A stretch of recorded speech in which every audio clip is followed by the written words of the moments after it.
we're back on the Women of Wrestling podcast here at ringbellsonline.com. It's episode 38 of the podcast now. I'm Irish Stu Allen alongside my colleague, Freaky Lee Burton. And, hey, look, normal service is resumed. Yes, welcome back. Thank you very much. I didn't like being the serious one. Yeah, that's true. It was an interesting change of roles. And, hey, I got to tell you, I mean, look, I may have had a lot of fun off in Chicago and Montreal in the last month, and I did. But I did envy you getting a chance to have a chat with Mickey Knuckles. Great show. Really enjoyed it. And if you haven't had a chance to go back and listen to that one in the archives yet, please do. She's someone who had a lot to say, and she's someone who's been talked about and mentioned by various guests over the years. So we always kind of thought that it would be, at some point, we get hold of her. And Mickey Knuckles didn't duck any questions. In fact, she was almost prepared for me to ask the tough ones, which is a really good thing, because it means that everything that you would probably want her to address is addressed. Yes. So good job on that one. Whilst you were doing that, then I was off at Shimmer and Femme Fatale. Yeah, I was a bit envious of that. I'm sure you were. Great shows all around. I mean, already mentioned. In fact, when we talked last time when we were recording the show, I was about to head out in Chicago.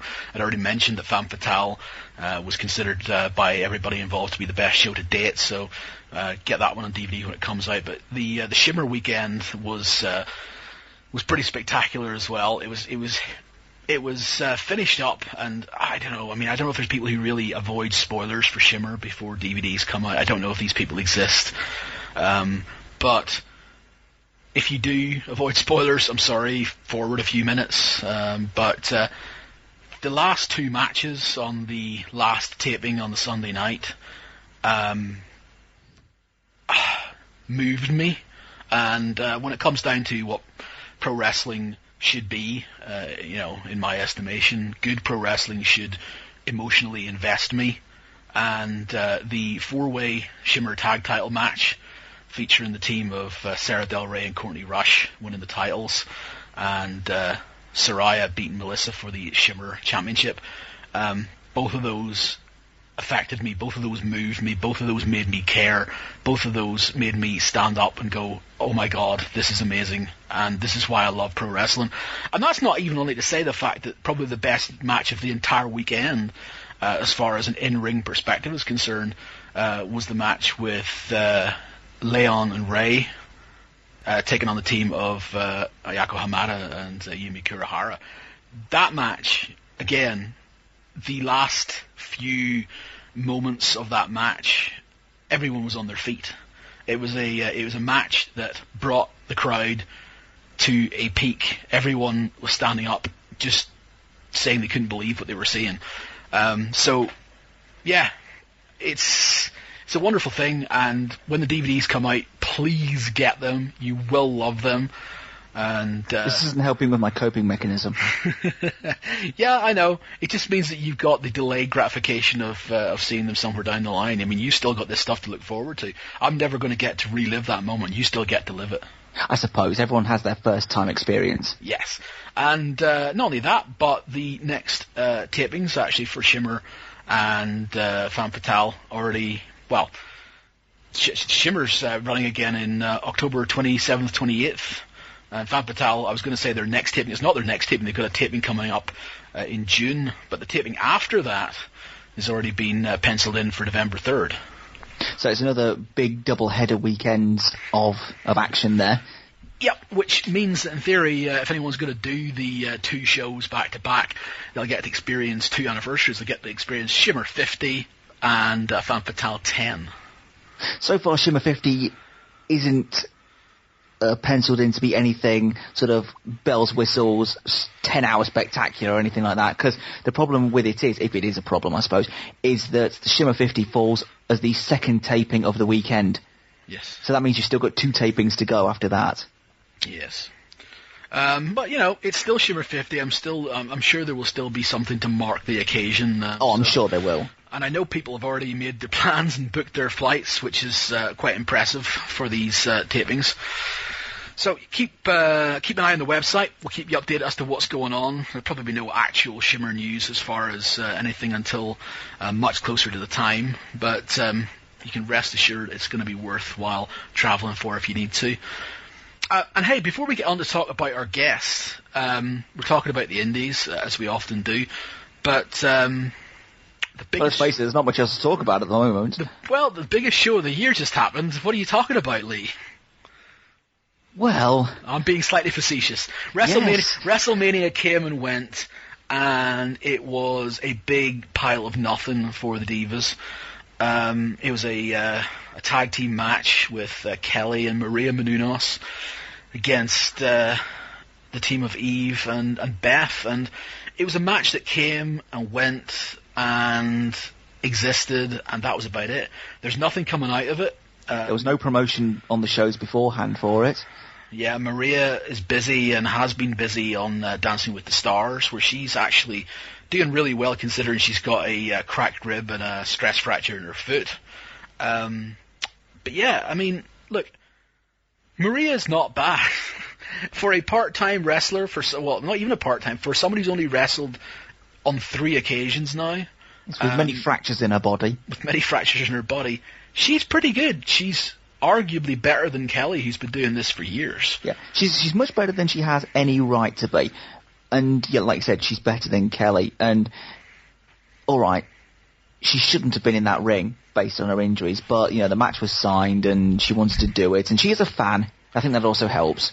Yeah. I can't hate Maria. It's not... No, it's not her fault. No. She went in there, she had the time of her life. She enjoyed herself and she wrestled she didn't foul herself, by the way. She wrestled pretty competently, yeah. That was a bit of a worry at the time. It was, in fact, Eve's makeup. But yeah, it was fine. But the problem is, we've now come out of the WrestleMania show and you're trying to think, okay, what's next for the Divas? And at the minute, there's nothing. Nothing. Absolutely nothing. Shred. No. Over in TNA, in the Knockouts, it's marginally better in the fact that there's actually a match scheduled for the next pay-per-view. But when that match is Gail Kim versus Velvet Sky... In a cage. In a cage, no less. It is lockdown.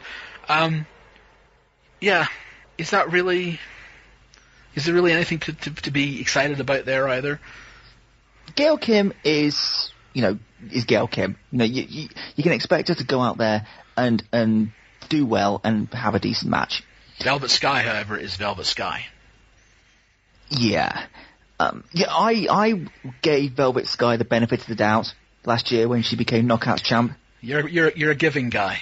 Yeah, I did. I really gave her the benefit of the doubt, like I did with Kelly when she became Divas champ. But, you know, Kelly let herself down by just being completely limited. The thing about Velvet Sky is she never really got a run with the belt anyway, so we never got to see really what she was like. But from what you saw, it still wasn't spectacular. No. I can't muster any interest for Velvet Sky versus Gail Kim, I have to say. And with the exception of the fact that you know Gail's going to do a dive off the cage, there's nothing else to be excited about. Well, I don't know. You've got Eric Young and ODB getting married in the cage. Oh, yeah. The new Knockouts Tag Team Champions, no less. Those belts are dead. The belts have been dead since the day they were born. But yes, you are right. Apologies if we've been a bit pro-indie, a bit indie-centric of late, but, you know, truth is, there's much more to talk about on the indies at the minute. March was the silly season for women's wrestling with everybody running, and we got plenty of good stuff out of it. Yeah, a tremendous month of action. And the main companies, unfortunately, are letting us down. So we'll see. We'll see going forward. We still got the potential return of Karma somewhere down the line whenever she's ready to come back as the one ace left in the Divas pack. And it just seems to me that poor Beth has been marking time for the last several months, waiting for the eventual feud with Karma, that I can't help but worry that by the time she actually arrives, no one's going to care anymore. Well, the belts have just become gradually more worthless as time goes on, and that's the problem. So if/when Karma does win it, you're winning a worthless belt. Yeah. So It is what it is. Again, stay with us on the site. We'll keep you up to date with what's going on in the roundup every week. But yeah, we shall see. Enough of this, though. Let's talk about our guest. And what a guest. Yeah, our guest. And this is an introduction that we're recording after we've already recorded the actual interview, so we can preview it in reverse, if you know what I mean, by saying that it's Angelina Jolie who wrestled as Little Egypt and Glow. Don't turn off yet. For God's sake, do not turn off yet. Listen. Seasons 1 and 2. And yeah, look, there will probably be a lot of people who are very into the current women's scene who hear the word Glow and think, oh, no, I don't want to know about this. I don't want to know about Glow. Yeah, do what Lee says. Listen, give it a go. Have a listen. She's very, very easy to talk to, very nice to listen to as well. She's got lots of interest and stuff to talk about. There's a documentary coming out all about Glow, all about the women who were there, and telling the story of the promotion, using basically the people who were there to tell that story. It's going to be having its world premiere later this month, and will be on DVD presumably later this year. Looks to be pretty interesting. I mean, here's the one thing about Glow. Lots of people look at Glow now with a sense of nostalgia, and lots of people look at it with a sense of, what the heck was that? But regardless of what you think about Glow, Glow did do one thing, and that was establish way back in the mid-80s that you could actually make money with women in wrestling in a women's-only product. So, long before your Shimmers came around, long before your WSUs and Femme Fatales and all the other indies out there came along, Glow was a success. A worldwide success, no less. Yeah, in the 80s. Yeah, for 4 years domestically and a further 10 in international syndication. And again, it's a very acquired taste. It's the same kind of setup as Wrestlicious was. We've talked plenty about Wrestlicious on previous shows as well. It's a healthy mix of campiness, skits, comedy, a bunch of women who aren't wrestlers but were trained to perform in a TV show as a wrestler. It's something that, again, it has its place, and it has an important place in the history of pro wrestling. And again, it's something that I think if you don't know a lot about, she's going to fill in a lot of those blanks for you, and she's going to hopefully whet your appetite for this documentary coming out. And also, for any wrestlers who are listening to this, there's some advice near the end which you really need to pay attention to. Yeah. One thing Angelina does is she does talks. She's a multi-talented woman. She's got her finger in a number of different pies, and she'll be holding some seminars next week at the Cauliflower Alley Club at the reunion. And amongst that, she's going to be talking about the use of social media and other things to do with professional wrestling. And it's something that Lee and I have talked about in the past, and we asked her to expand a little bit on that. And yeah, if you're in the business, you need to have a bit of a listen to this and just take on board what she's saying, because she says some pretty important things. So for those of you who are fans, or for those of you who are in the business, there's something here for you.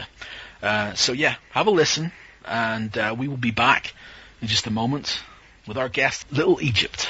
Okay, we're back here with our guest at this time, Angelina Jolie, one of the original Glow girls and one of the people who is behind the Glow, the story of the Gorgeous Ladies of Wrestling documentary, which is going to be getting its world premiere coming up later this month at the Hot Doc Canadian Documentary Film Festival on April 27th, also known as Little Egypt. Angelina, welcome to the show. Thank you. Happy to be here. It's great to have you here as well, and it's a particularly interesting time to have you on the show because you've got to be a busy person at the minute. You've got the Glow documentary about to have its world premiere. Got Cauliflower Alley coming up next weekend as well, or the start of next week as well. What's it like being Angelina at the minute? It's got to be busy. Busy, fun, crazy. I'm so excited. I am very active in the Cauliflower Alley Club, and this year I'm speaking on social media, but I'm also conducting a panel with Dr. Dave Reese, and I can go into more detail with you about that later. As far as the Glow documentary goes, I'm really excited because that's been a 2-year project. That's been a baby of mine for over 2 years. I've worked very closely with the documentary guys, helping to find missing Glow girls and try and bring them together so that we can have the most accurate documentary ever put together on female wrestling and the part that Glow played on the history of female wrestling. Now, one thing that I think we should probably never forget is the fact that wrestling's a business and something that goes around, and people drop in and out of it. And there's plenty of people who've maybe only started watching wrestling in the last 10, 5, even less years, who perhaps don't know what Glow is, who don't know the position that Glow has in history and so on. For somebody who is listening to this show now, who's maybe a fan of women's wrestling in 2012 and doesn't really know what Glow is, can you give them an overview of what the Gorgeous Ladies of Wrestling was? Sure. The Gorgeous Ladies of Wrestling was a television show that originally aired in the United States, and it aired for 4 years. It was an hour show. It was an all-female wrestling show.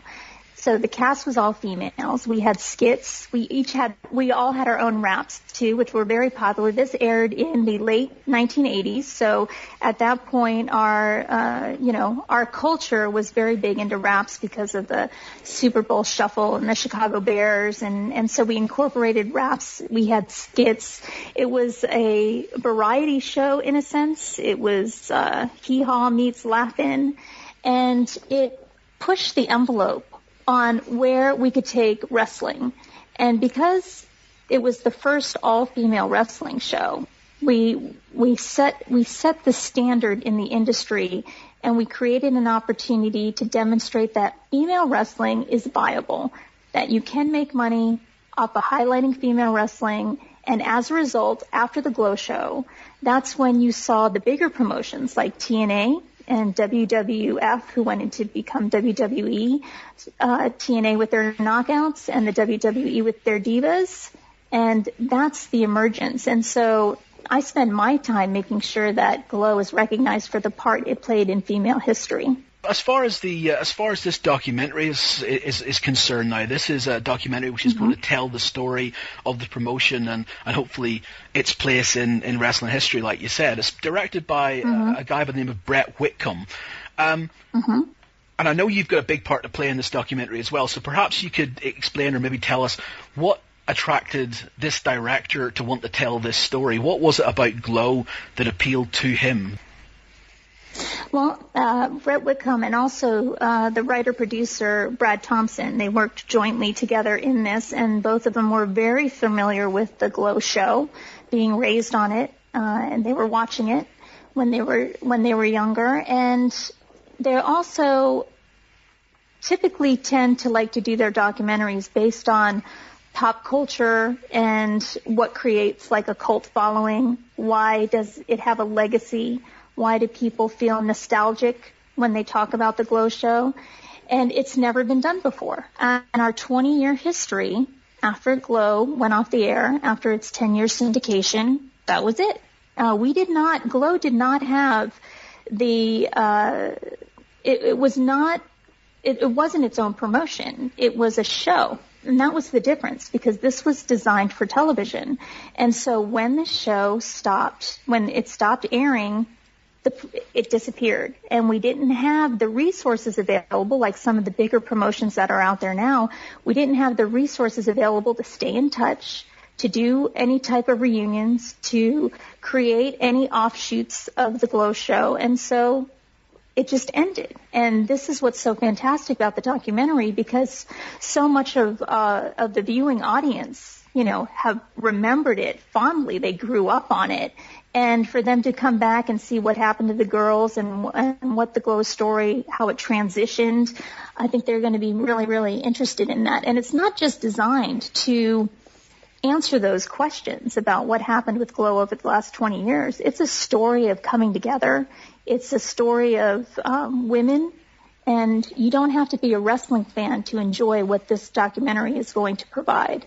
I think it probably helps as well that the 80s over the last few years has happened a bit of revival, sort of renaissance period. And Glow, essentially, you look at it with the makeup and the big hair and the colourful outfits. It does have that quintessential 80s look to it as well. So I guess it kind of lends into that, and people are intrigued about the original 80s and what was going on then. You know what, you're so right. And one of the interesting things about the Glow show that you're not going to see done on television today is that we were pushing the envelope on what we can get away with on television. And we had talk about politically incorrect. I mean, we had Ninotchka with the stomping of the flag and Matilda coming out in a Nazi outfit and guns being fired and people wielding chainsaws, and it was you couldn't even imagine getting away with the stuff that we got away with before things started getting really regulated. And that was what also set Glow apart from why it hasn't been able to be repeated at that same level. So how did you get involved in this documentary then? Well, it was so funny because the story there was I was looking for my videos. I knew that they were surfacing on YouTube, and I wanted to try and collect them just for posterity's sake. And then I saw that Glow had a website, and I sent an email to the website, and that's when I found out that Ursula Hayden, who played Babe, the farmer's daughter, was running that website, and she reached out to me and said, "Hey, it's Babe, and I have some footage, but I don't have all of it." And then we started corresponding, and then the documentary guys got a hold of Babe, and Babe was the one that invited me out to LA where I gave an interview. From that interview, at the time that I gave my interview, only a handful of girls had surfaced, and it just caught me by surprise that we didn't know where the bulk of them were. So I came back to my home in Vegas, and I started using social media and the fan base that I had already had to try and hunt down and find more girls to give their interviews for this documentary. And that's how I got involved with the documentary. It's been a 2-year process. It didn't happen overnight. That sounds quite interesting. I mean, the fact that you had to use the internet to track down all these people, how difficult was it to find the various girls? And are there some of them you still haven't found? It's true. There are some we still haven't found. They're surfacing, they are starting to surface, but the reason it was so difficult to find these Glow girls is because, one, we never referred to each other by our real names. Everyone called me Egypt. No one called me Angelina. Everyone called me Little E or Egypt, and I referred to everybody in their character name. Then on the credits, we had fictitious names. So for 20 years, Little Egypt was known as Amy Lynn, not Angelina Altition or Angelina Giovanetti, my maiden name. So all these girls, I knew their character name. I had to think back and try and remember their real name. And then from there, I had to try and cancel out what the fictitious name was. It was so confusing, but you would be surprised at the help that I got. I would get leads from fans, like they would send me a link to a profile they thought belonged to a Glow girl, and then I'd reach out to that person, and 30% of the time it led to an opportunity to get closer, and then I would be able to track down one of them, and then one girl would remember or stay in touch with someone else, because we had, our little relationships that we developed. And so over the course of 2 years, I found over 40. Wow. Yeah, I found over 40 out of close to 60 girls. And has everyone been receptive to the whole idea of getting together to do this project and having a reunion of some sort? Or are there some people who said, look, this is in my past, I'm happy to leave it there, thanks, but no thanks? You know what? There are a large part of our Glow community that feels that way. Like, that was in my past. I just want to connect with a few of the girls that meant a lot to me, and they form their relationships and they're off Facebook, and they don't get involved with social media. But the reason that we came together for the reunion, and you'll see in the documentary, it was more compelling than just seeing each other. And I don't want to give away the storyline, but you didn't have to ask us. We just showed up, and there was a reason why we did. And we did it at our own expense, but for a very, very good reason. And that's all I'm going to say right now, because it's a fantastic story, and I can't wait for you guys to see it. Well, you mentioned that there's some people who weren't necessarily receptive to it, and there have been some people who have been. Is there anybody, like we said, who you haven't been able to get in touch with, of that maybe 20 women who you think, I really want to know what this person is up to right now? Yeah. Well, my number one was Attaché, and she was a heel, but she was also my personal wrestling trainer. So she's the one that taught me how to wrestle, and I was very close to her. And I just felt like I really connected with her while I was there. I have not been able to find her yet. I think it would be awesome to find Tammy Jones, Spanish Red, some of these girls that made such an impact on the show that, just my own curiosity wants to find them. I guess like we're saying that Glow is a show of the 80s, and that essentially is what helped to make it what it was. It's also kind of a curse in the fact that, like you said, in the 80s, it wasn't as easy to keep in touch with people. There weren't as many different ways to do so. I mean, if Glow had existed this year, you'd have had Facebook and Twitter and LinkedIn and MySpace and everything, and there'd be some way of getting hold of these people. I guess it must be quite difficult after so many years to try and track these people down, because everyone just goes off in different directions. It is so true. It is so true. And, that's why we're still looking for the girls today.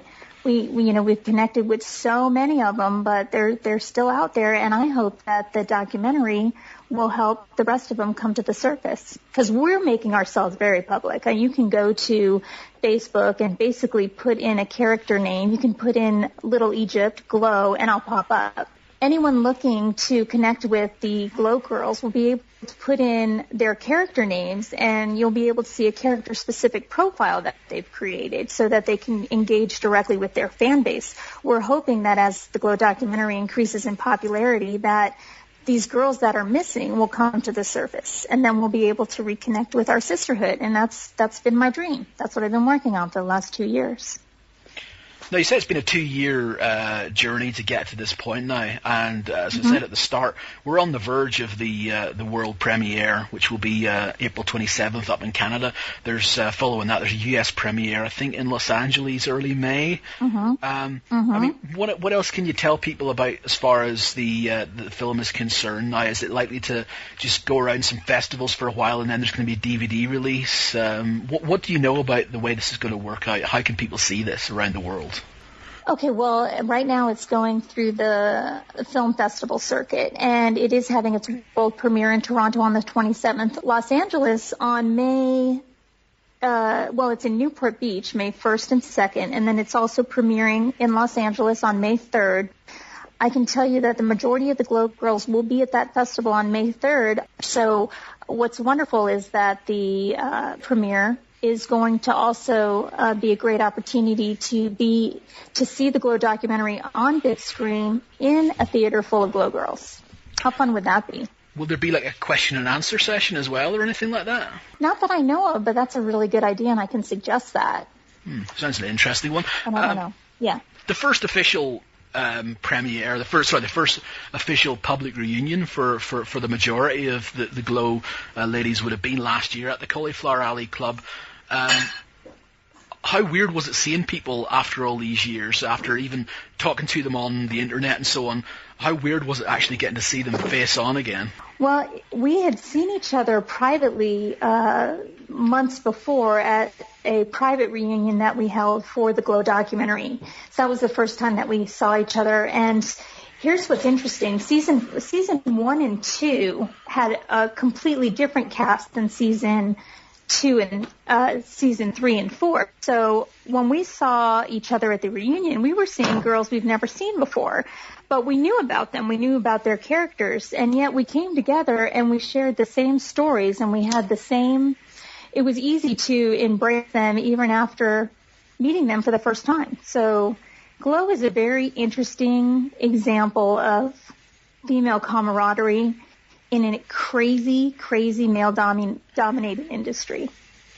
Well, there's a good question. I mean, what sort of a reaction has this documentary got from the wrestling community at large? I mean, obviously Cauliflower Alley is one part of it as well, but, you know, what sort of reaction have you got from the wider fan base?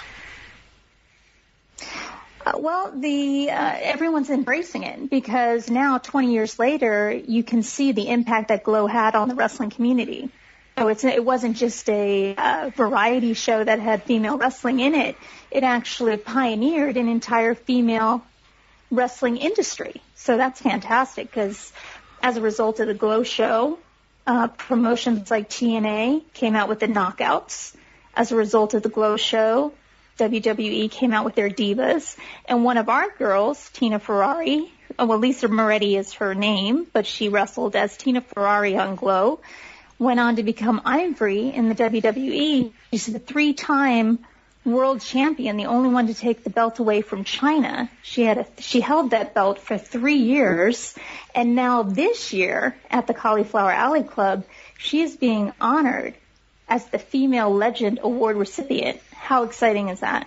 Absolutely. We love Ivory. Yeah, a fantastic character. She is, and you know what? She enjoys her private life. She doesn't want to really come back into the industry, but she will be at the Cauliflower Alley Club this year. She'll be in the Nostalgia Room for those fans who want to get a signed 8x10. She'll be in the Nostalgia Room. The Nostalgia Room is open to the public. You don't need to buy an admission ticket. You just go in, and that's where you'll see a lot of the Hall of Famers, and the Glow Girls will have tables there in the Nostalgia Room, and this is where Ivory will be later on at the end of the reunion. That's when we have our Hall of Fame inductions, and that's where she'll get her award, and we are so excited. So many of the girls are using their own time and dollars to get there just to support her. Man, that's awesome. I mean, let's take it back right to when you guys all first got together. Then, how exactly we know that it was David McLean and Jackie Stallone who were the original sort of creative driving forces behind bringing Glow together. But how did it come together, and how did you get to be involved with it right from the beginning? Well, okay, let me take a step back. David McLean came from the wrestling world, so it was always his dream to form an all-female wrestling promotion. He had to, in order to be able to use the resources of the Riviera Hotel, and the owner of the Riviera Hotel was a man by the name of Rickless, who was married to Pia Zadora, very famous Hollywood couple. They agreed to putting the promotion on at their hotel with the caveat that they worked with his friend, who was a director, Matt Cimber. Matt Cimber is a legendary Hollywood director. He was married at one time to Jane Mansfield. He's got over 29 documentaries under his belt, in addition to a huge Hall of Fame career. It was through Matt Cimber that Jackie Stallone came into the show as a draw. So she was, like the rest of the Glow Girls, she was a character. Mm-hmm. So when we talk about the concept of Glow and who created it, it was David McLean with his vision for an all-female wrestling show, but it was Matt Cimber who said, we need to create skits, we need to give these girls raps, all the girls can't look the same, this isn't going to be just about models, we're going to have characters that are going to be giants. That's the importance of Mount Fiji, the character she played, and Matilda the Hun, they were our giants. Later on, it became Beastie, and it became Big Bad Mama. And so this is what separated the Glow show from what's going on in female wrestling today, and that is Glow was a character-driven show. It was all about character development. That's why the skits were so important in Glow, because in those skits, we were able to develop our characters outside of the ring. And that way the fan base could really engage with us when we did get into the ring, that they could see, our storylines so much better. Jackie Stallone did an interview with the Miami Herald last year, and I've got a quote of it here where she talks about it, because from what came out of this is that she was quite instrumental in creating the characters. The line that she's got here, just quoting it, says, I put it together, the shows, the training, the choreography, everything. I interviewed them and I trained them how to fall and tumble. They loved it and I loved them all. I was so proud of them. Now, your thoughts, is that the truth? No, I'm sorry, it's not. We were trained, the season 1 girls were trained by Mando Guerrero, who was from the famed Guerrero family.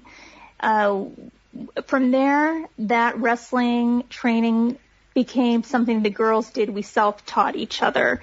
And so after Mando was like Americana, Royal Hawaiian, attaché, did some training. She was my trainer. After season 2, then the trainers became Nanuchka, debutante. I mean, I can go on. I can tell you that it's interesting that she would say that, but that's not going to be part of the Glow history. And to separate that statement, just watch the Glow documentary and it all makes sense. So Jackie Stallone wasn't teaching you how to bump then? No. No, she didn't teach us how to bump. Now, am I a fan of Jackie Stallone? You betcha. Was I excited that she was part of the show? You bet. I was a Glow girl. I was a good girl, so I got to be closer, to her during the skits and the raps and, sit near the area that she was in. But she flew in from LA, to do a series of skits at that time or to be seen in the audience. But that, unfortunately, that's it. I mean, she was paid for her services like we were. And she brought a lot of credibility and notoriety at that time because her son, Sylvester, was huge with the Rocky movies and the Rambo stuff going on. So her name was an incredible draw. It was a huge draw. I'm so excited that she is part of the Glow brand and that she is part of the Glow legacy. But just like the rest of us, she is a character. And that's easily disputed, but I'm not going to be the one. I don't need to dispute it because the facts are the facts. Oh, no, she's definitely a character. I think we can say that for certain. Yeah, I heard she did like a reality show in England. She did. She sure did. She was on... How did that play out? That was some television. Big Brother for, this is about, 3-4 years ago, was it? Well, yeah. Yeah, she's an interesting individual. I'm not sure how tight her grip is on reality, but she's, to be in a reality TV show, but then, nothing's faker than reality TV, so you never can tell.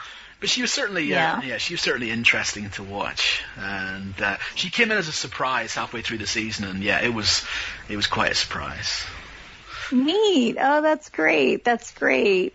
I love English television. When I was there, I got really into watching the English version of Big Brother. Do you remember? I was addicted to that show. I applied. Did you really?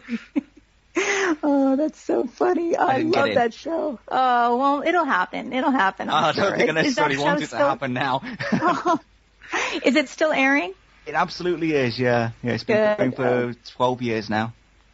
Yeah, it's so different than the Big Brother that we watch here in the United States. Our Big Brother, it seems to be all about sex appeal and, they look for a certain type of cast member. And in the English version, it's so diverse. They pull from such a diversity that it creates, all sorts of crazy drama, and it's so funny. And I just love the way they go at it and, just their vocabulary. It's hilarious. I used to live in England before the Glow show. When I was 18, I was working in a pub in the banking center of London, right off the Monument Tube. Yeah, so I got really familiar with the culture and the people, and still to this day have such great memories of all that. You were hanging around with the wealthy if you were working in a pub in the city. Well, you would think that, but there was a lot of construction going on, and so the pub that I was at had a lot of Irish workers. I knew you were going to say that. Yeah. Well, that's how I could detect your accent, because I did hear it a lot when I was there. But so I loved the pub it was separated. It had the Irishmen coming in on the top, and then downstairs was the suit and the ties. And I was treated so much better. I don't mean any disrespect to the English, but the Irish construction worker seemed to treat me so much better than the suit and tie of the regular Englishman in the banking center. That's probably down to class divides and things like that. Yeah. I was always happy to work. I was going to say, or just Irish people are just more charming. Let's just be honest here. That's not necessarily true. I I dispute that. That's all right. Stu and I are going to have a full-on fist fight after this podcast is done. It's fine. I've got little Egypt in my funny corner. though. I really love it. So anyway, getting back to Glow and how it all came together. I mean, how did the cast get involved? Because you guys weren't wrestlers before you joined up to be with Glow. You guys were trained from scratch, like you say, by Mando originally, and then self-training. But how did you guys all get together? Well, originally Glow was slated as a television show, and the first casting calls went out in L.A. When the majority of the girls showed up, and there was hundreds and hundreds of girls. That's what happens when you have a massive casting call and you don't give them a lot of information, just that they're hiring. So all these girls showed up, and as soon as they said this is for a wrestling show, half of them left. They were out of there. Yes.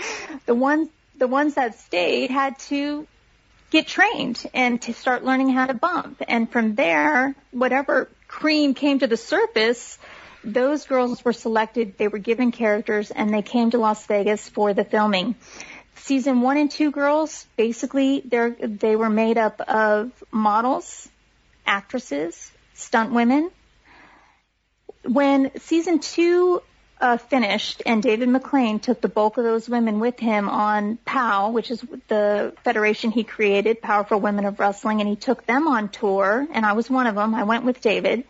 Then they had to recast the show, but at that point, we already had been on air for 2 years. So the girls that auditioned for season 3 and 4 were fully aware that it was a wrestling-based show, and so those girls that came into Glow were a different caliber of girls. So they weren't necessarily still going after actresses, stunt women, or models. They were getting a totally different group of girls that were auditioning, and that's what makes up the cast members of season 3 and 4.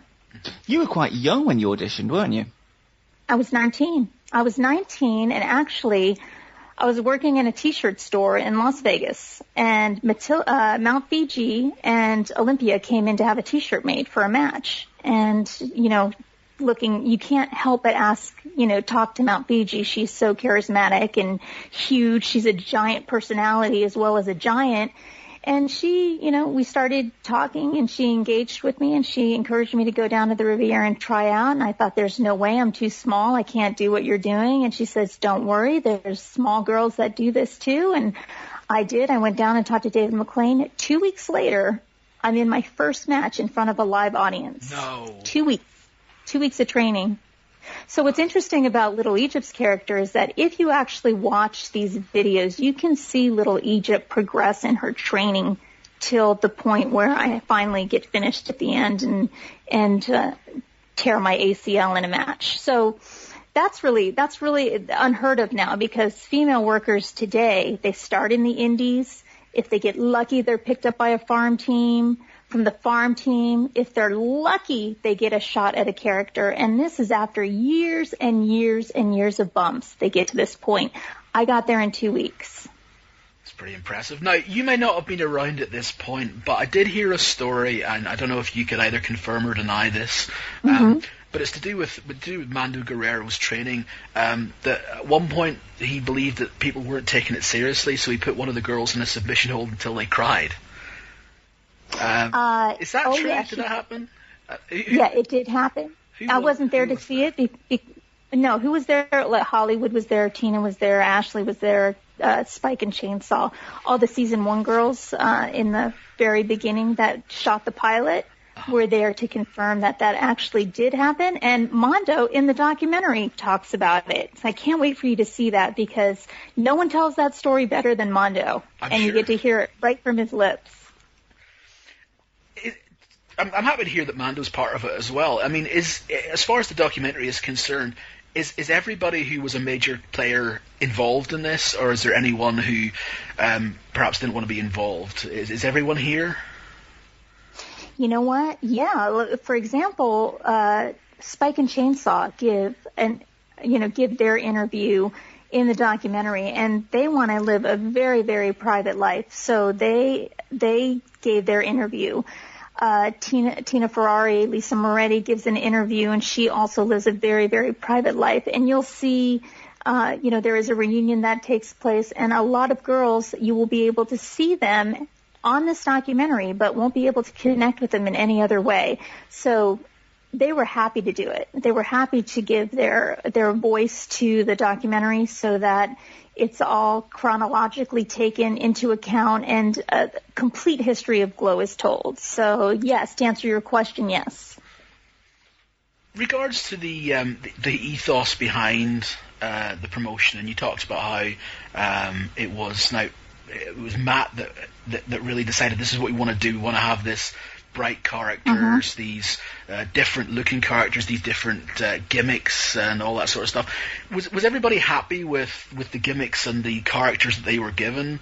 Did anybody sort of think, hang on now, this isn't me, I'm not happy with this, or did everyone just get on with it? We just got on with it. It was interesting because, for example, Nanuchka, who played the Russian, yes, had long dark hair. And yet, she was, they had said to her, we're looking for a Russian. We want to create this character. So she totally changed her appearance in order to fit that character profile. And then she just absorbed that character, and she became the best Russian female worker I've ever seen. Not only that, she's really gifted and talented. She has a dancing background. She just, when you watch her perform, she knows how to work the mic. She knows how to work the audience. She's a very safe wrestler. I always felt really safe working with her. I always felt like if I'm going to do that move, I'm going to do it with you, because I don't trust really hardly any, I wasn't trusting a lot of the girls because I wasn't seeing them in training. So if you weren't showing up, and you wanted to pull off something crazy on match day, it wasn't going to happen with me. I was very, I was qualifying my matches and deciding at what level I wanted to risk, my life and limbs, and who I was going to let that, who I was going to give that to.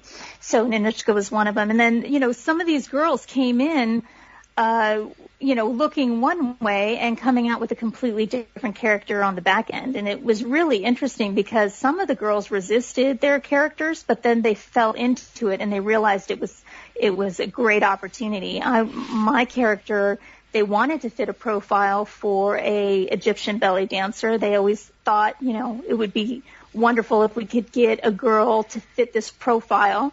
And when I came into my training, the writer, Steve Blantz, said to Matt Cimber, who was the director, he said, he saw me and he told Matt, we have our Little Egypt. We've got it. And I was given Little Egypt as a character, even though I thought maybe I could play some Italian mafia princess is what I was hoping to get. But I got Little Egypt, and then I absorbed it into, I became that character, and now I look back and I think I couldn't have picked a better one. And I didn't even pick it. It picked me. But, for that to happen, I feel blessed. And now that 20 years later, we all look at our characters and we all feel blessed that we had what we had. It's quite weird that you mention it like that, because I guess this is the difference between having a wrestling promotion and a television show that's about wrestling. Because with wrestlers, you have maybe your own development of your own character, and like people say, your own character is kind of an extension of your personality. You, on the other hand, it was a case of we have a list of people. Of characters that we want, and we're looking for the specific people for it. So it was completely turned on its head. Exactly. It's very interesting because when I talk about Cold Glow, I talk about seasons, I talk about shows. I very rarely use the word promotion or anything that, is familiar in the wrestling industry. Although we were wrestling and we take our industry very seriously, we are a show. We were a television show that had an enormous fan base that ran for 4 years in the U.S., that at the end of their 4-year run, we were pulling in 6 million viewers a week in the late 80s. That's a lot. And then to have a global syndication run that went 10 years, and that people are still finding Glow on YouTube, and we're still building our following, and that it has turned into a cult following, that we've had the accolades of being featured in songs and also a documentary, and that says something about the work we did. There might be, just playing devil's advocate here, there may be sort of people who watch wrestling or are involved in wrestling who might say that because Glow was a TV show that had wrestling in it rather than being a wrestling promotion, that people like yourselves may not necessarily be bona fide wrestlers as such, just because, like you said, you trained for 2 weeks and then you were put onto television and you were wrestling that way. What would you say to anybody who would maybe argue that you're not the kind of quintessential profile of what a wrestler is? You know what? That's such a good question, because in the backs of our minds, that was our fear. We were in this show. We were sequestered at the Riviera Hotel. It's not like we didn't go on tour until later, so we didn't really have a chance to feel the impact that Glow was making on a national level until well into the second season and then some. So for us, we were like, how is the industry taking this? I mean, are we pushing the envelope to the point where they're going to come after us? What is the statement that we're making here, and what are we saying about the industry? Are we making fun of it? Are they going to take this as an insult? That was those were our concerns. It turns out that actually we were embraced by what we did.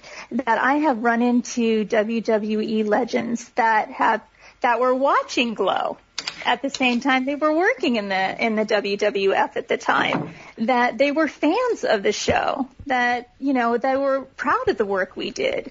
Then when we saw bigger promotions like the TNA and the WWF at the time create their own little skits and started to incorporate some of the work that we were doing and putting it in their own promotions, that's when we knew we were fine. Then when the CAC reached out to us, which Carl Lauer, who's the chairman of the CAC, reached out to me 3 years ago, invited us to come to the CAC, I was skeptical. I thought, okay, well, I'm going to go there on behalf, kind of feel it out first and make sure that we're not laughed at or fingers are pointing at us. I didn't know what to expect, because it still was, kind of nervous, and I had a lot of anxiety. But when I got to the CAC, again, I was embraced by the wrestling industry, and I was embraced by my fellow workers who saw the work that we did as as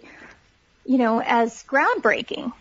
So after that, that's the next year I came back, and I had with me enough girls to fill up 2 Glow tables at the banquet. So we had close to 20 girls there at the first ever public appearance of the Glow Girls. And we're all using the CAC as our umbrella because, one, it's a nonprofit organization, and no one makes any money for us being there. 2, we feel like it's the most credible organization within our industry. So it's an industry that has, and you guys, because you're familiar with the CAC, and correct me if I'm wrong, but this is an organization that is considered the most reputable organization in the wrestling industry, and that through this being embraced by the CAC, we feel like we have a home finally after all these years, because we don't have a promotion to take care of us. We were a show. So this becomes our family, and we are embraced by them, and we will continue to support the CAC as long as I have air in my lungs to do it. Beautiful. We're going to talk a little bit more about CAC coming up in just a minute, but just to tie a little bow around your time in Glow, if we may. You touched on it just briefly, and I'd like you to tell the story, if you would, about your injury, because you say you blew out your ACL. This is during season 2, am I right? It was towards the end of season 2. I was in a match, a tag match with the California Doll and Chainsaw and Spike, the Heavy Metal Sisters, and I love them. They are so fun and gifted. Keep in mind, we were not wrestling on a wrestling mat that you would see in big-time promotions. We were on a boxing ring with a foam pad. That's it. So we were taking our bumps on a boxing. No give. Have you felt how stiff a boxing ring is? Yeah. I know how stiff a wrestling ring is as well. Well, a wrestling ring is a trampoline compared to what a boxing ring is. It's a fair point. Yeah. We had like a 4-inch foam pad that was put on top of the boxing ring to try and absorb some of the impact. And that wrestling ring had to be put together every week. And what happened was the mats, there was a separation in the mat. I'm a barefooted wrestler. My heel caught in the separation and immediately lost my ACL. Mm. And you can actually see that on YouTube under Little Egypt's Last Match. If it's something you wanted to look at, it's right there. I can't believe they actually made a match out of it because it only lasted like a minute. But it is recorded, so I can always say that's how I hurt my knee. How did you hurt my knee? YouTube, Little Egypt's Last Match. It's right there. I guess that's something, yeah. I mean, now, from that, I mean, what happened after that? Because, you know, as far as you and Glow, you said David McLean had split off with Pow and so on. But, I mean, as far as your association with wrestling is concerned, it wasn't really long for this world. You eventually sort of stepped away from it, am I right? Mm-hmm. It is true. And that's the curse of our industry, is that wrestling in itself has a very short shelf life. And you just don't know when your number's going to get called. You just do not know when you're going to expire. So for me, yeah, I still continued on with POW. I became a manager for Palestina, who became the terrorist. So I turned heel, which was really fun. It was short-lived because at the same time I was working as a manager for Palestina, I also tried to rehab myself, and with the help of Attaché, who was trying to get me to take my bumps again, I just couldn't, I couldn't land them because I had I couldn't move my knee laterally, and I didn't feel safe landing my bumps. So at that point, I knew that I couldn't just be a manager the rest of my life, that I had to make a decision on what I was going to be doing. At that point, I was still young enough that I felt like I had an opportunity to have a viable, business life, and I got into real estate. And I was in real estate over 20 years as a investor and as a realtor, and was able to have a really comfortable life. And now I want to take those skills and kind of mentor other female workers who may be faced with the same decisions unexpectedly. One thing we did notice, actually, just from having a little look about you online, is that apart from obviously your recent history as a realtor in Vegas and so on, you've also written a cookbook. Yeah, I did. I actually I love cooking, and I love writing recipes. It's a passion of mine because I use recipes as a way to engage with people. And my first cookbook, Great American Melting Pot, was designed actually for the Turkish market because I'm half Turkish, half Italian, and I spend a lot of time in Turkey. And there's they watch a lot of American television, and they see what the Americans are eating, but they don't really know how it relates and how it even, what the stories are behind certain dishes. And so what I did is I created a cookbook on some of the favorite American recipes, and I attached with them the history that went along with these dishes, so that when they make the dish, they also know why they're eating it, where that came from, like fried chicken or chicken fried steak, and all these beloved foods. Even fish and chips, with our history going back as far as, the colonies that came to the U.S. and how that transpired into our own cuisine. It's fantastic. I love stuff like that. I love research and any way that I can try and share crazy bits of information with people. So it's a history book as well, then? Yeah, it is. It is. And I loved it. It was really fun to do, and I still continue to do it. I'm working on other cookbooks, like my favorite, just my own personal favorite recipes that branch off into Thai and Mediterranean cuisine's always been high on my list, and I like to share the stories of how those Mediterranean dishes incorporated into the American cuisine because it has similar stories. It's very interesting. I'm going to tell you the honest truth. I've never once wondered where fish and chips come from, but now that you've said that, there's some sort of I'm thinking in my head, okay, so what is the history of fish and chips? I don't know. So I'm Googling for the cookbook right now. So thank you. Yes. So in addition to that, I'm also very active in, working with bridging the gap between the Turks and the Turkish American communities here in the U.S. I'm active with the ATAA, which stands for the Assembly of Turkish Americans. That's another nonprofit I'm involved with. I'm a delegate there. So what we try and do is continue to build good relationships. It's based out of Washington, D.C. It's more on a political level. I enjoy doing that as well. Wow. Okay. Impressive stuff.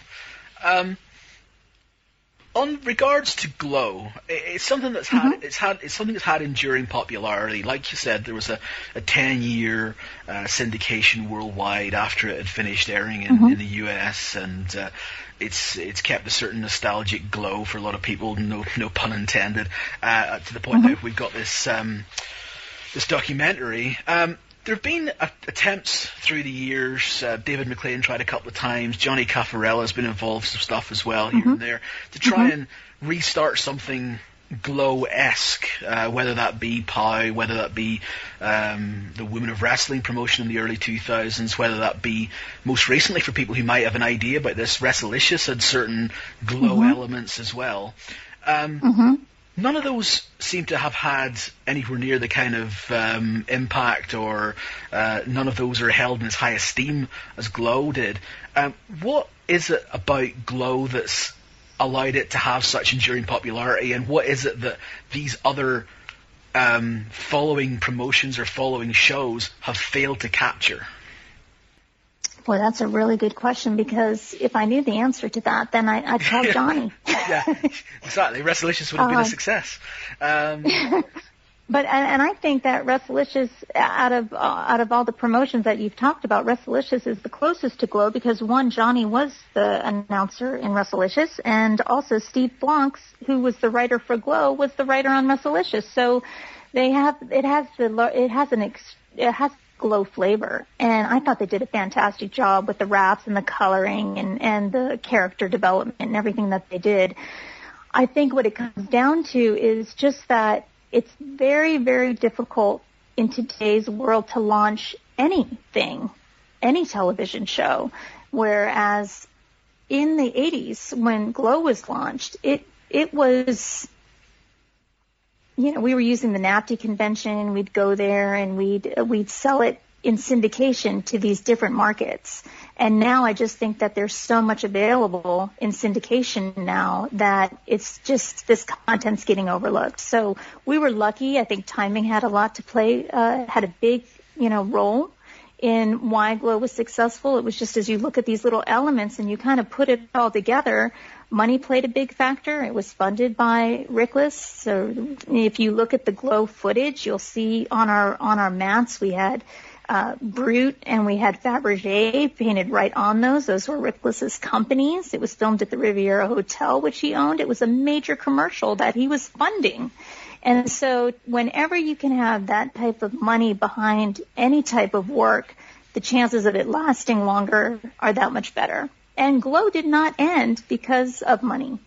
Glow ended because, the powers to be, did not want to see Glow continue. It was a totally personal choice on Rickless. Rickless is the owner of the Riviera Hotel, so it was his choice. Otherwise, it would have continued on. That's why it was so abrupt. That's why it just never finished. The girls thought they were coming back for Glow Season 5, and there was no Glow Season 5. They never got to say goodbye. There was never a goodbye. And that was also, that you'll see that play out in the Glow documentary as well. I mean, we were just let go. It ended.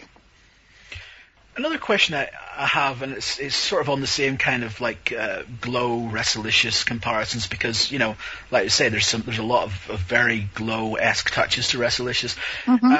Glow is a very, very 80s product. It's a product of its time, and Wrestlicious tried to try and use that as a basis. Is it a case where maybe just that kind of style of show, like you called it earlier on, like this hee-haw, this sort of skits, that kind of thing, is that something just in the 21st century won't work as a TV product? Do you think? I don't know, because they're so inundated with reality TV, aren't they? I mean, people want to see, they're so conditioned to seeing more violence, more anger, more, coming at you craziness than what that is providing. And if you look at where Glow was in the late 80s, they were feeding to that. I mean, they were crazy. They were cutting edge. They were breaking barriers. They were politically incorrect. So for a new show to come up, maybe they would have to take on those same legs. Maybe they need a reality component to their show, where they can demonstrate maybe, some of the stuff that's going on behind the scenes. Maybe that's going to help the viewing audience. I don't know. I'm not in production, but, I think that women can still carry a wrestling show. Oh, that's for damn sure. Yeah, absolutely. Yeah. Mm-hmm. Okay, that's interesting. Let's move on now to talk a little bit before we have to finish up about Cauliflower Alley, which is something, again, you've talked about all these different fingers you've got in various pies, and cauliflower is definitely a very important one for you. Yeah. This year, you're going to be talking at the Cauliflower Alley Club. It's going to be the second year in a row that you're going to be presenting seminars. In fact, you're going to be presenting 2 of them. And, I mean, both of them sound really interesting. Both of them sound like something that, we'd like to maybe just get a little bit of a flavour of from you today. The first one that's really interesting, because Lee and I talk about this all the time about, professional wrestlers now, indie people, women on the indie scene and so on. I don't think, and Lee doesn't think, that they use anywhere near enough of social media to get their names out there and to further their brand. And the interesting thing is that the first seminar you're doing is all about social media. So, I mean, for the people who are out there who listen to this, who are maybe in the business, I mean, tell us about how important social media is in 2012. Well, first of all, we all do social media at some level. There's something we're all doing. So the question isn't if you're going to do social media. The question is, how well are you going to do social media? And that is going to separate you from the pack. So based on how well you do social media, how well you're going to build your brand, how well you're going to market your promotion, how well it is for you to be accessible to people that are out there that might want to hire you, what are you thinking? Why aren't you doing it? I think that it's so important to develop a character profile, to start branding yourself now, because as we're seeing, the major promotions have separated themselves from the pack. There's no more, travel. The indie market is kind of where you have to build a name if you're not with a major promotion.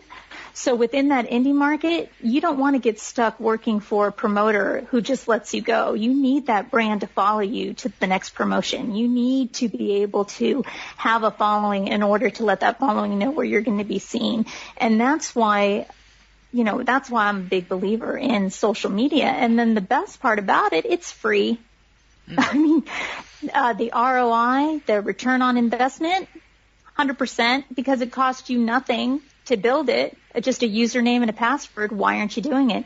And we talk about not just working on, not working in the business. My seminar isn't about working in the business. It's not about getting in the ring and networking. It's about working on the business. And by working on the business, it's what can I do for about 15 to 20 minutes every day to continue to push this animal forward.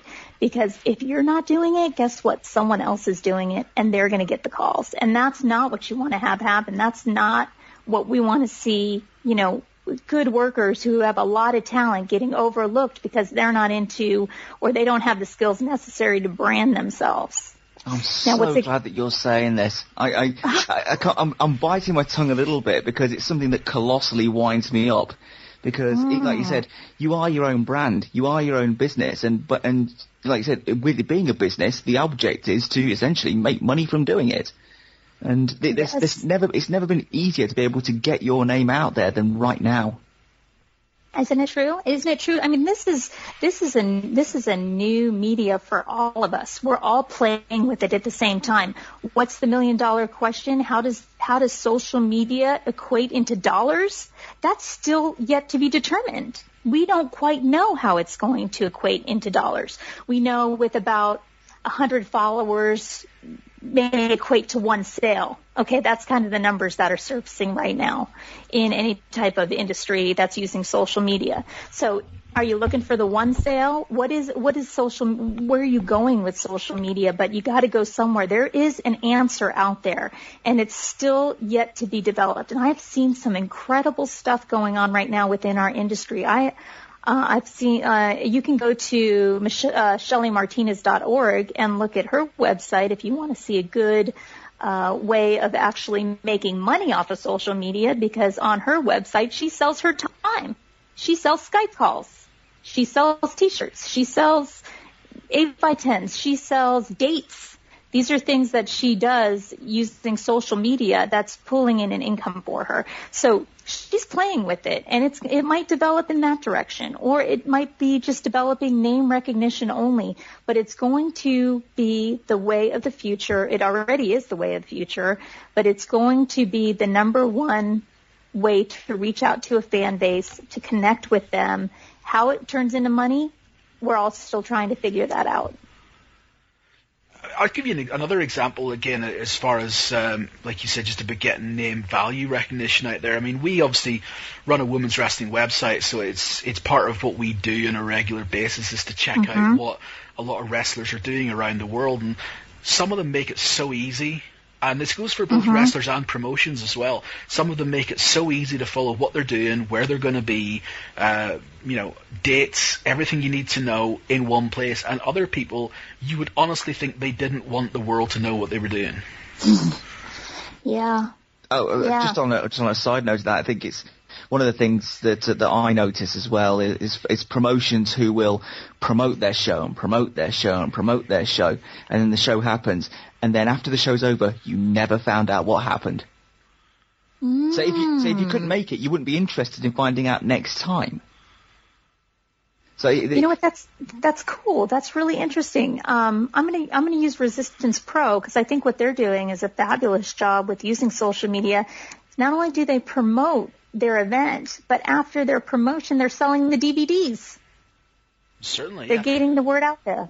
And Resistance Pro is actually one of the easier ones to follow. It's very easy to find out what's going on with everybody. The wrestlers are tweeting and Facebooking stuff. The official Facebook and Twitter's there as well. It's all very easy to follow.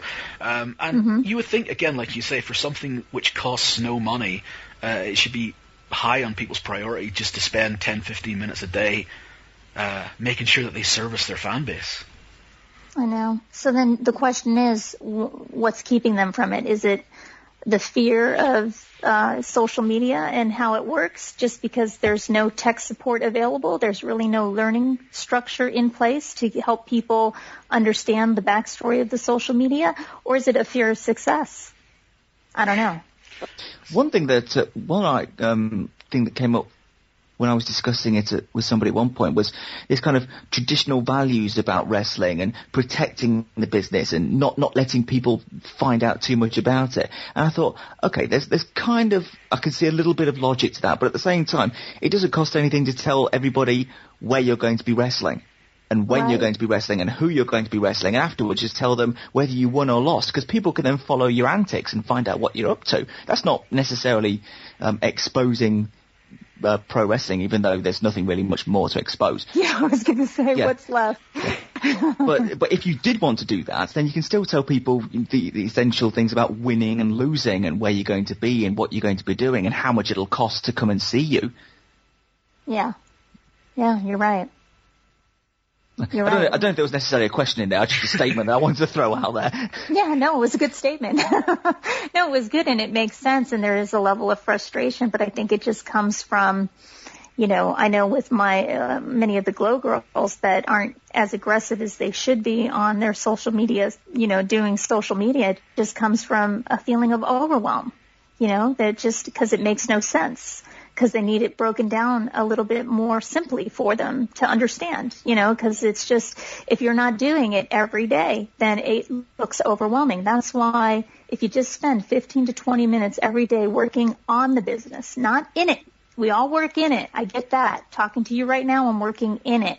Working on it is separate. It's me and my computer, and I'm on it 15 to 20 minutes a day, trying to stay up to speed on what, Facebook's doing with their new timelines, subscriptions, Twitter. Every time there's a change, I'm taking a tour, looking at that, searching the help menu to try and figure out how things work. I got to do it all myself. It's all self-taught. Everybody needs to come to your seminar. Everybody. Well, guess who is coming to my seminar? I have a rock star that's going to be doing the question and answer segment on my seminar. And that's Billy Corgan with the Smashing Pumpkins. So we're really excited because he is bringing with him, 20 years of, music expertise in marketing. And he was, one of the pioneers in reaching out using social media in the music industry. And he's cross promoting all that into the wrestling industry and his promotion, Resistance Pro.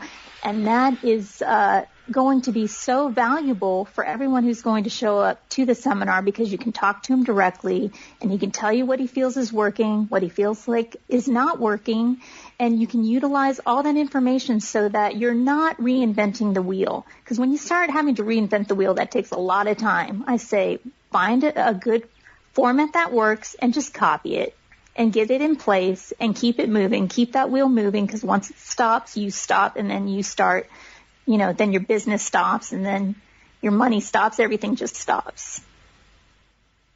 Excellent. And the other seminar you're doing, because you're all over Cauliflower Alley, the other seminar you're doing, you told us a little bit about this before we started recording, and it sounded very interesting. It sounded again like something which probably everybody needs to know, because, we've seen lots of stories about people in the wrestling business who can't get out of the wrestling business, or who don't have the skills to do anything outside of pro wrestling, and end up staying in the business long past when it's actually contributing to them anymore. Your other seminar is one alongside Dr. David Reese. It's called Handling Bumps Outside the Ring, and you said it's about having the skills to transfer away and transfer those skills away from the wrestling business into something else. Tell us a little bit about what that's all about. Well, we're very, very excited, Dr. Reese and I, about this. One, Dr. Reese is a notable psychologist who brings with him, an entire career of, help and useful resources available. What's interesting is that the Cauliflower Alley this year allowed us to do a panel where we can do a question-answer segment with some very influential workers that have had a lot of success outside of the industry, and that have their own stories of turning bumps into dollars, or being able to transition, and how they were able to stay mentally healthy as well as physically healthy, how they were able to avoid predators within the industry, how they could empower themselves to take their skills that they learned inside the square circle and take those skills and create a viable income in a completely different industry. And that's just scratching the surface of what we're going to bring to the table on this panel, because this is going to be an opportunity for those people coming to the seminar to be able to see that success is imminent if the work ethic is good. And the work ethic, it's the same as what they were doing in the wrestling industry. It's just transferring it out. And what we want to do is we want to help and empower. It's not just female related too, because 2 of our panel members are male. We're talking about being able to understand from the get-go, while you're in the industry, while you're in it, to be able to say, there's nothing I can do about my shelf life. It's short.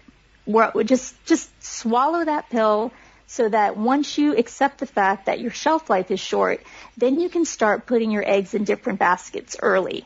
And the sooner you start doing that, the sooner you're able to transition. And there's ways to transition from inside the ring and staying in the industry, as a promoter, an agent. And there's a lot of different ways to get into broadcasting like yourselves. There's a lot of ways to stay in the industry if that's your passion. But there's also ways to transition out of the industry. And what I don't want to see, and what my biggest, if I could have if I could carry a flag, it would be to keep our girls off the floor.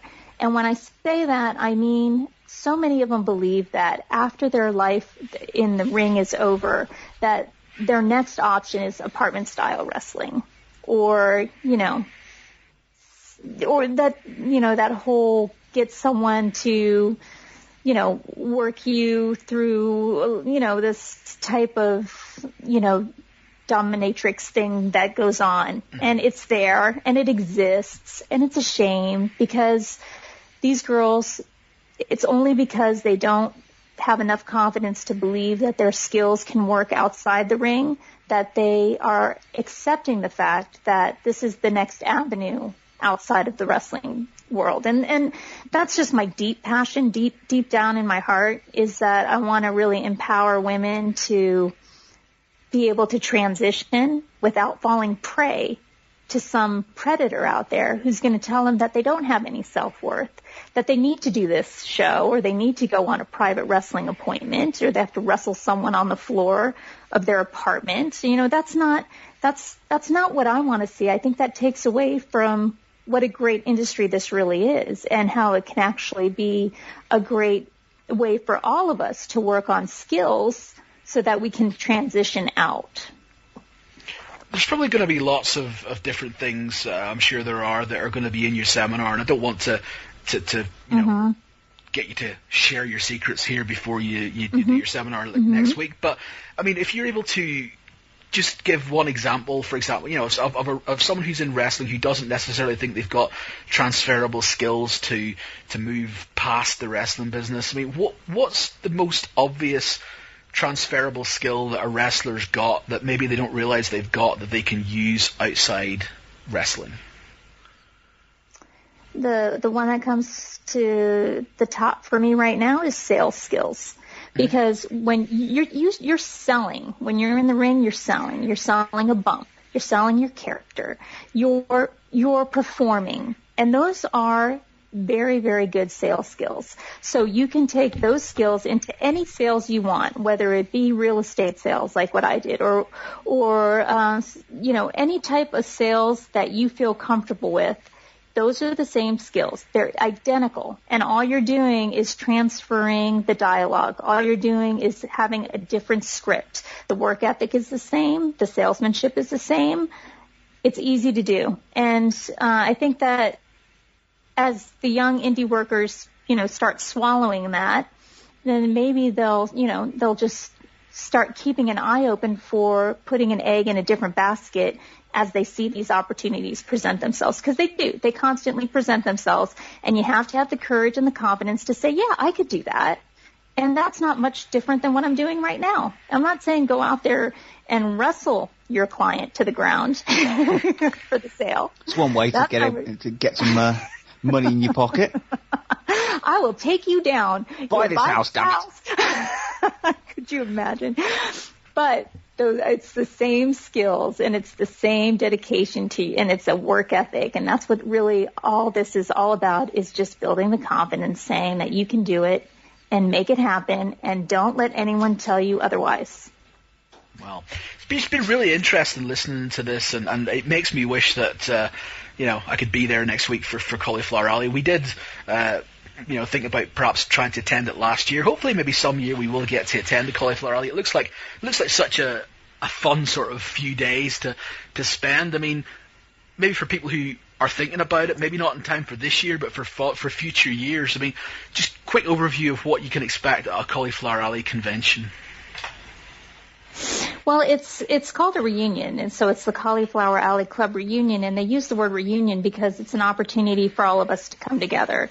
And so typically what happens is there's a nostalgia room that's open to the public, so people that are fans or in the area can constantly come into the nostalgia room to see who's signing and who's taking place behind the scenes. For those members of the Cauliflower Alley Club, They can attend seminars, and then they can also network within their own industry because promoters come in from all over the world. And then also the end result is that there is a banquet at the end on the last day where we induct our Hall of Fame. So it's a whole gamut of everything going on at one time, and all monies, if there's any proceeds whatsoever, it goes to the benevolent fund, the CAC benevolent fund, because that's the funds that they use to help support the indie workers that are in need of help. Excellent. Very good cause it is too. Let's just finish up by saying thank you very much for giving us so much of your time tonight, and a quick reminder for everybody what we started talking about, and that's the documentary coming up. It's called Glow: The Story of the Gorgeous Ladies of Wrestling. Looking to get its premiere later this month, and look around your local film festivals if you happen to be in a city that's got a film festival. Maybe a possibility that they might be showing there, and hopefully a DVD later in the year. Sure. And so for those who are using social media, glowthemovie.com, you'll see where the upcoming screenings are going to be held. You can also follow me on Twitter at Little Egypt for anything relevant with what I'm doing or what any of the Glow Girls are doing. And then obviously you can also follow me on Facebook. I do have an official page of Little Egypt, plus the Glow profile, which is Glow Little Egypt, is open to subscribers. So also connect with me there, because from there you'll be able to see links to all the other Glow Girls that are using social media and how you can connect with them that way. So it's just a fun resource, and anything going on with nostalgia or upcoming events, it's all going to be happening on those sites.